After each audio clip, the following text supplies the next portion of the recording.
কোচবিহার পঞ্চানন বর্মা বিশ্ববিদ্যালয়ে ভিসি নিখিলেশ রায়কে রাজবংশী জাত তুলে গালাগাল করার অভিযোগ উঠেছে বিশ্ববিদ্যালয়ের বেশ কয়েকজনের বিরুদ্ধে। এই বিষয়ে ইতিমধ্যেই থানায় অভিযোগ জমা করেছেন বিশ্ববিদ্যালয়ের ভিসি। আর এরপরই বিভিন্ন সংগঠন এই ঘটনার তীব্র প্রতিবাদ জানিয়েছেন। বৃহস্পতিবার কামতাপুর স্টেট ডিমান্ড কমিটির পক্ষ থেকে এই ঘটনার তীব্র বিরোধিতা করে আন্দোলনের হুঁশিয়ারি দিয়েছেন। সংগঠনের নেতৃত্বরা এদিন ময়নাগুড়ি ব্লকের টেকাটুলি এলাকায় এক সাংবাদিক বৈঠক করে বিষয়টি প্রকাশ্যে আনেন। এদিনের এই সাংবাদিক বৈঠকে উপস্থিত ছিলেন সংগঠনের চিফ কনভেনার তপতি রায় মল্লিক ও অফিস সেক্রেটারি দেবেন্দ্রনাথ রায় সহ অন্যান্যরা। এই বিষয়ে তারা কি বললেন শুনুন। কুচবিহারের মতো জায়গা যেটা পঞ্চানন বর্মার নামে যাক রাজবংশী জাতির জনক কোয়া যায়, সেই ব্যক্তির নামে একটা বিশ্ববিদ্যালয় এবং সেই বিশ্ববিদ্যালয়ের ভিসি একজন রাজবংশী লোক। তারপরেও সেটা কিনা চাকরি করি যায় অন্যান্য ব্যক্তির দ্বারা জাতপাত তুলি গালাগালি এরকম একটা অভিযোগ উঠেছে। তো এই বিষয়টা তোমরা সংগঠনগতভাবে কিভাবে দেখেছেন? ধন্যবাদ।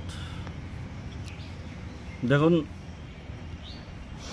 ব্যাপারটা হচ্ছে এরকমের, যে ইউনিভার্সিটিতে আজই আমার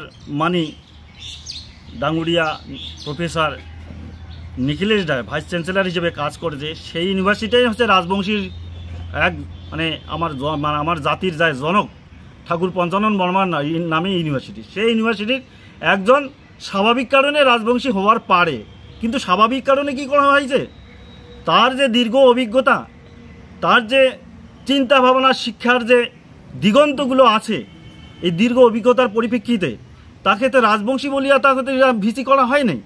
তা একজন বিজ্ঞ মানুষ, শিক্ষিত মানুষ, শিক্ষাবিদ হিসাবে তাকে নিয়োগ করা হয়েছে।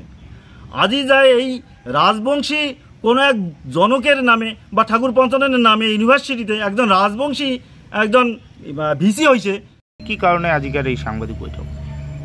পঞ্চানন বর্মা বিশ্ববিদ্যালয়ের ভিসি ডাঙ্গুরিয়া নিখিলেশ রায়ক যেভাবে অপমানিত করা হয়েছে, যেভাবে অপদস্থ করা হয়েছে, একটা বিশ্ববিদ্যালয়ে চাকরি করি যায় একজন উচ্চপদস্থ এরকম পদাধিকারী আমার রাজবংশী জাতির একজন শিক্ষাবিদ যদি এভাবে অপমানিত হয়, অপদস্থ হয়, এ চক্রান্তমূলক একটা পরিস্থিতি তৈরি হয়, তার বিরুদ্ধে আমরা আজই তোমার মাধ্যমে জনগণের কাছে কিছু বার্তা দেওয়ার জন্য আজ এই সাংবাদিক সম্মেলনে উপস্থিত হয়েছে।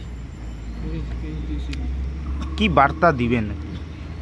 আমরা কামতাপুর স্টেট ডিমান্ড কমিটির তরফ থেকেই কোয়া চাই যে কামতাপুর বা কুচবিহারবাসী